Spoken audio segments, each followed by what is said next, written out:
All right, Fundamentals Test 15. This is from chapters 38 to 40 of the textbook, and we're basically talking about some transmission stuff here. Everybody pretty much knows the answer to this. What's clamped between the pressure plate and the flywheel? This is a manual transmission question, remember? What's clamped between the pressure plate and the flywheel? The pressure plate's the part that moves when you mash the clutch. Right. Okay, so you got a piece that's clamped between those two. And it actually, this is what physically transmits power to the transmission. And the clutch disc, is that what you just said? Yeah, the clutch disc is what does that. And it's the part that's got the lining on either side of it. And years ago we used to just put a clutch disc in there and use the same pressure plate. There was a time whenever we used to be able to get a clutch disc and a pressure plate for $28, a rebuilt one, and now just about everywhere you buy it, it runs several $100. It's real expensive. But a lot of these vehicles have concentric clutches, which is a hydraulic clutch, a slave cylinder, you know. I mean a concentric slave cylinder that goes around the input shaft. The driving gear has 15 teeth, and the driven gear has 29 teeth. This is just a generic gear question. Technician A says the output gear will be going faster than the input gear, and Technician B says the ratio is 3.86 to 1. Who's right about that? Look at the first part of it. The driving gear has 15 teeth, the driven gear has 29 teeth. What's the ratio between those two gears? I think A is wrong, and do we have enough information to determine what B is? Definitely. The number of teeth, all you got to do is say 15 into 29. 29 divided by 15 is what? Oh, it's almost 0.5. Not quite 2, that's right. So basically that's neither one of these guys are right. You got it? So which part is splined to the clutch disc? Which part of the transmission is splined to the clutch disc? The input shaft. Input shaft, good answer. And Daniel's still got his transmission, he's got to put back together over too. Which type lubricant is not used in a manual transmission?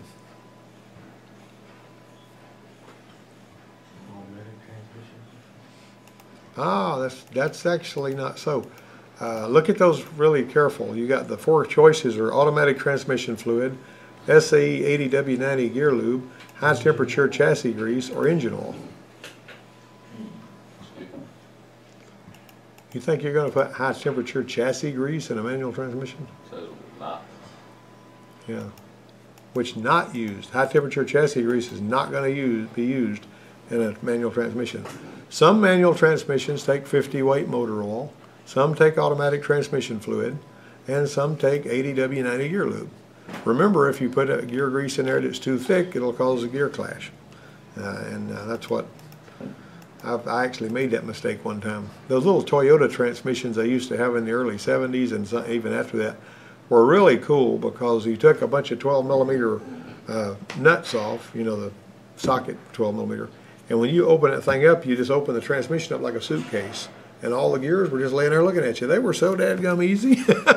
But when I got that one rebuilt, I put it back together, and all I had down there at the plant, it was when I was working at Sabine, was some rear end grease, which was 140, you know, and I put that in there, and that thing clashed gears like you don't believe. You couldn't change gears like, you know. I had to put the right kind of oil in it. I mean, I don't know. I mean, I knew that the oil I was putting in there was too thick, but I didn't know it was going to cause that problem. Which type system uses a 1-speed transfer case and a center differential with a viscous coupling? This is talking about 4-wheel drive systems. Part-time 4-wheel drive, full-time 4-wheel drive with automatic locking hubs, all-wheel drive, or full-time 4-wheel drive. Typically the all-time all-wheel drive will be, but you know, in some cases full-time will too. Now why do we need a viscous coupling? And what is a viscous coupling? Anybody know what that is? Has anybody ever seen a viscous coupling? So it can distribute out the torque. It will, but if I put my Bronco in here in 4-wheel drive and I try to drive it around on that hard pavement, or what happens? You ever try to drive you got a 4-wheel drive truck? You ever accidentally drive it on something that wasn't slippery or have gravel or nothing, it sort of winds up, don't it? It binds up and everything. You can't do that. You're going to have to have it where the wheels can bounce and turn and do all that and spin in the mud. Those gears have a tendency to just get tighter and tighter if they can't unload. So what you do is you put on a fan, the radiator cooling fan on some of these on a rear wheel drive vehicle has got this viscous clutch, right?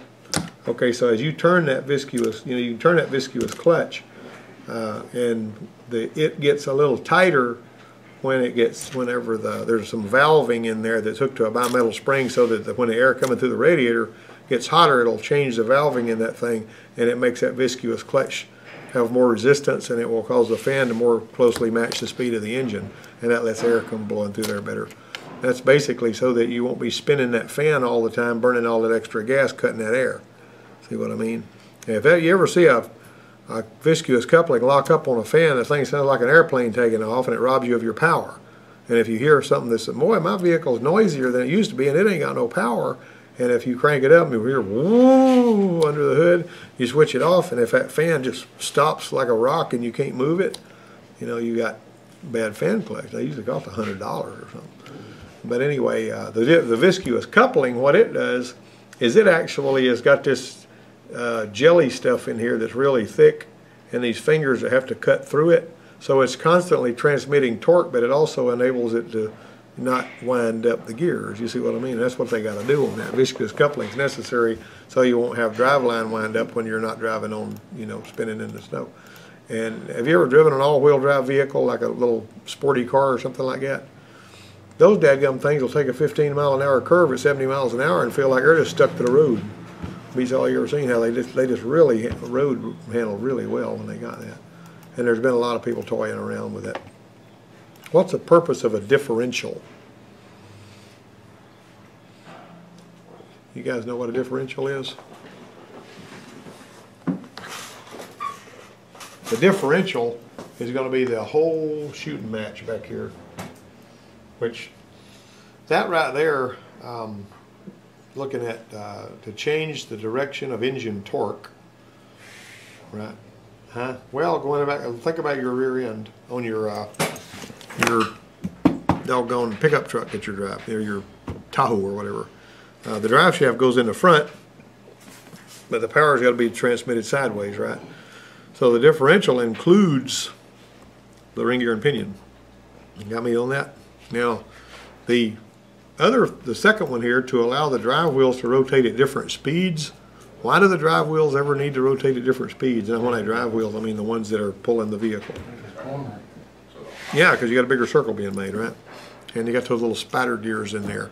Whenever the car is going straight down the road, the spider gears aren't doing anything. They're not reacting against each other. They're just sort of turning in one big mass. But as soon as you start going around a curve, they start working. And that's why when you got the truck on the lift, and maybe if it's in park, when you turn one wheel, the one on the other side turns the opposite direction. It's because of those gears in the center of the differential. See, that's what's going on there. You'll see that when we're doing differentials next semester. We're actually, I think if I'm not mistaken, we got driveline course next semester, and we'll be doing some differential and transmission stuff. All right, let's see. Typical automatic transmission includes what? Incidentally, 7 was C. 8 is actually what? Converter, planetary gears, and clutches or bands. All of the above, right? Got everything. All right. Which part of the takes the place of a clutch in an automatic transmission? Torque converter. All right. Okay, explain to me how a torque converter works. Now, I'm dumb. I don't know.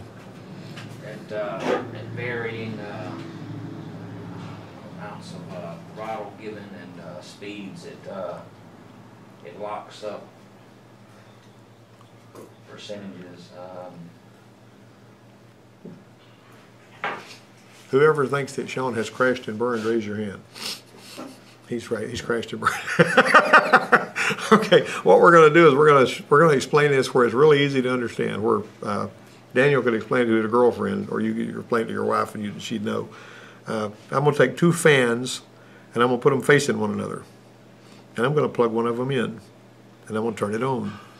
I'm going to leave the other one unplugged. So the fan that's not plugged in, what's it going to do?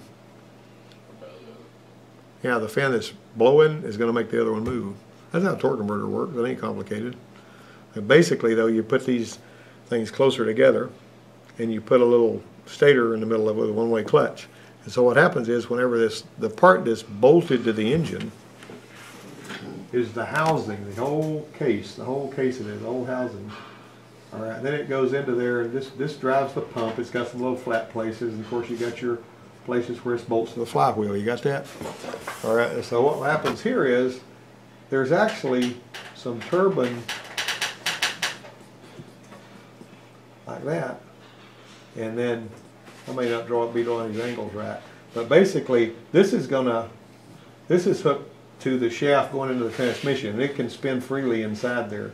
So your torque converter's spinning, and it's throwing oil against this, and that begins to turn.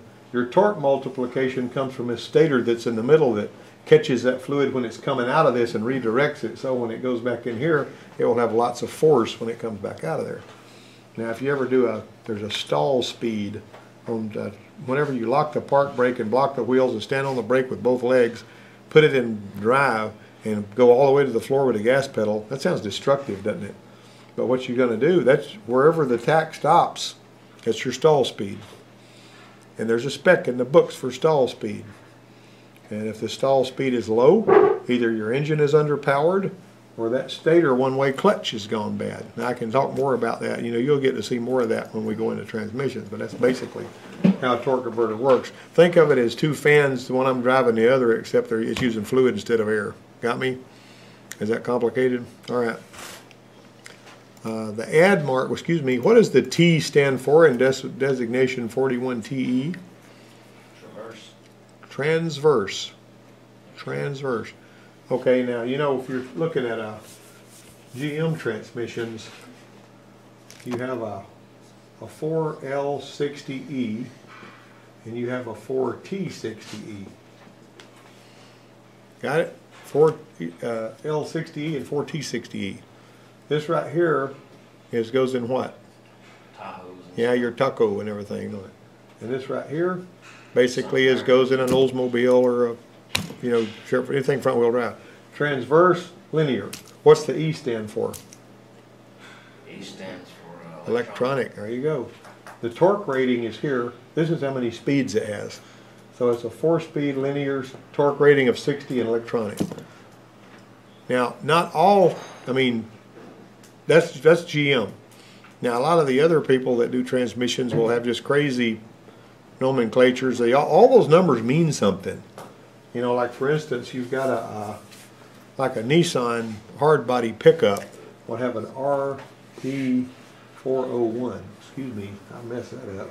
RE401. You know, and so I'm not all that, you know, hip on being able to tell you what all that stuff means. It's bound to be a 4-speed. It's bound to be electronic. I don't know what O1 is. I don't know what R is. You know what I'm saying? I mean, it would be really nice if I could be Mr. Brain and I'd remember what every single one of these means and I could just spit them out at you. I'm not going to pretend to be that. I know what some of the stuff means, but I don't know what all of it means. Nobody that I know of can tell you what all of them mean, unless they specialize in transmissions. Okay, so the add mark on an automatic transmission dipstick means what? Well, basically it means, which one of those? Is it a quarter of a quart, a half a quart, 2 quarts, or 1 quart? 1 quart. It's half a quart on a transmission.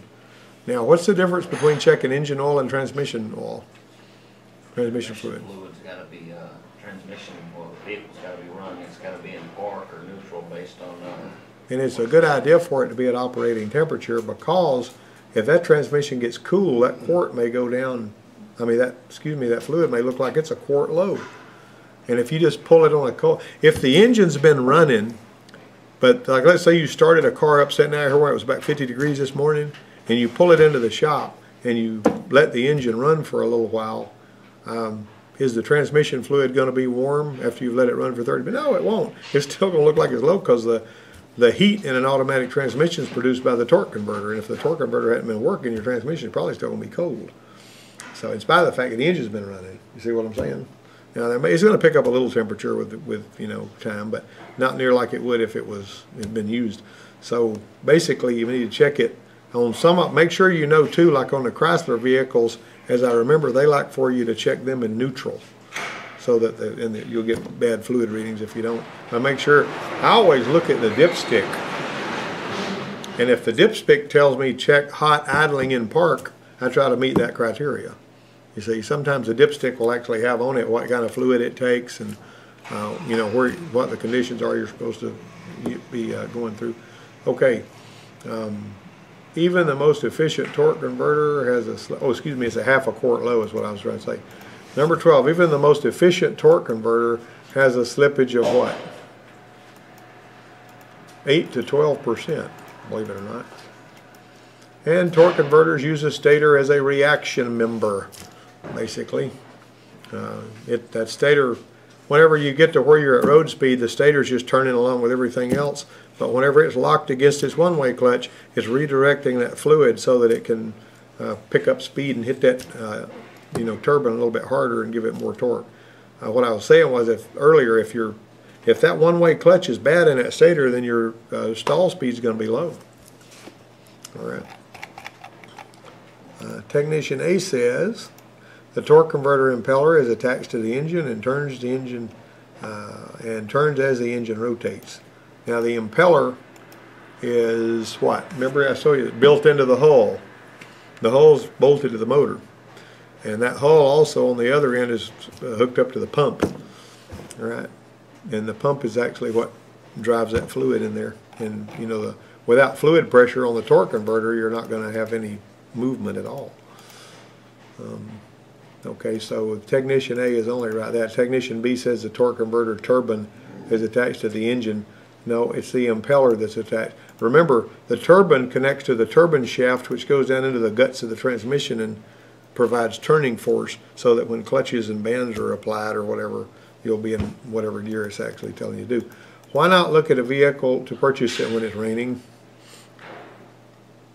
That's a surprising question, isn't it? If you want to go buy a vehicle, a nice one, what's wrong with looking at it in the rain?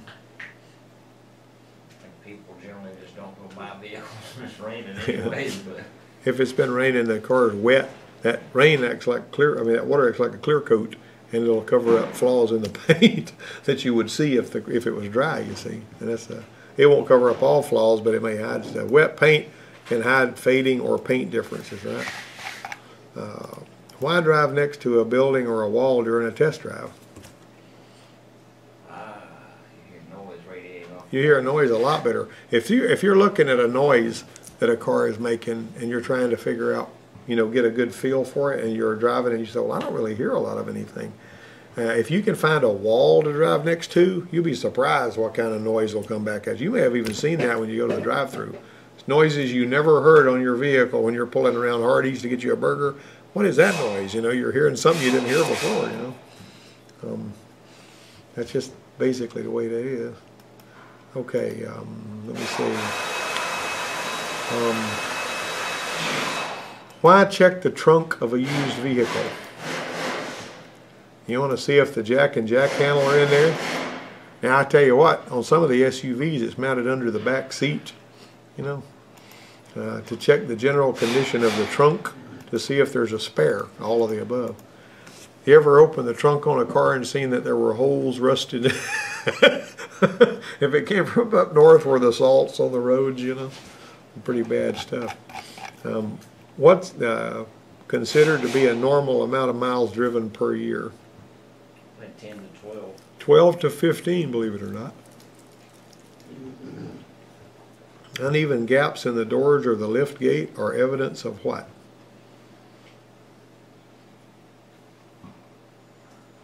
A quality vehicle? What they're talking about is, that gap is supposed to be the same all the way around the door, and if it's, wider at the bottom than it is at the top, it's probably a car that's been hit. You're supposed to declare that if you sell a vehicle. And Pam Cox was a girl that was a salesperson over there at Bondi's, and she was saying that this guy came in there and she says she was filling out the paperwork, and she was a real, bubbly, friendly kind of a girl, and he says, she says, has this car been in any accidents? You know, she's filling out the paperwork so he was trading it in. And he says, well, what if I say no and it has? She says, well, then what happens is, if you say no, then we don't know if it has or not. And if we sell it to somebody and they find out it has, then they sue us and then we sue you. He goes, well, it's been hit over here on the right side. I mean, you got to tell them. You know, if you don't tell them, then you're not accurately representing that, you know. Okay. Like that. The door could have been genuine. Yeah, well, if there's just something wrong with the way the door lines up, but it hasn't been in an accident, then you ain't got to worry about anything like that, you know. I mean, there's other things that can cause that besides an accident. That's really a sort of a, basically they're trying to make you smart. A harsh ride in a newly delivered vehicle may be due to what?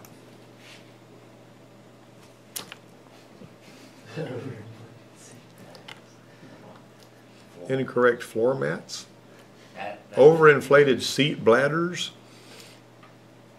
tight spring retainers. What about too much air pressure in the tires? If the tires are aired up too hard, it'll do that. Tell you something else too. Some of these aftermarket shock absorbers are a lot stiffer than the factory ones, and they'll make one ride like a Jersey wagon. You know, I mean, it'll be a real hard ride. Question 5. Did I miss that? Question 5, I'm sorry. The name most often used to describe the universal joints in a conventional rear-wheel drive vehicle drive shaft. That's the ones, you know, the T-shaped U-joints. And what do you call those? Well, you know it's not trunnion, or do you? Huh? Is it CV? Is it Spider? It's not Spider? You sure? Okay, then it's got to be Cardan. That's a Cardan style U-joint. All right. All right, everybody together on that. Now tomorrow, your other test that you're looking at is a electrical systems pop test. There's not any way you can look that up. I'm going to have you guys take that test and I'm going to grade it to see how well you know. You're going to see your electrical systems test. We will talk about that tomorrow. The guys in the high school guys, when they took it, every one of them crashed and burned on it. And they should know those answers, and y'all should too. We'll make sure. Yeah, 'cause they sit in here.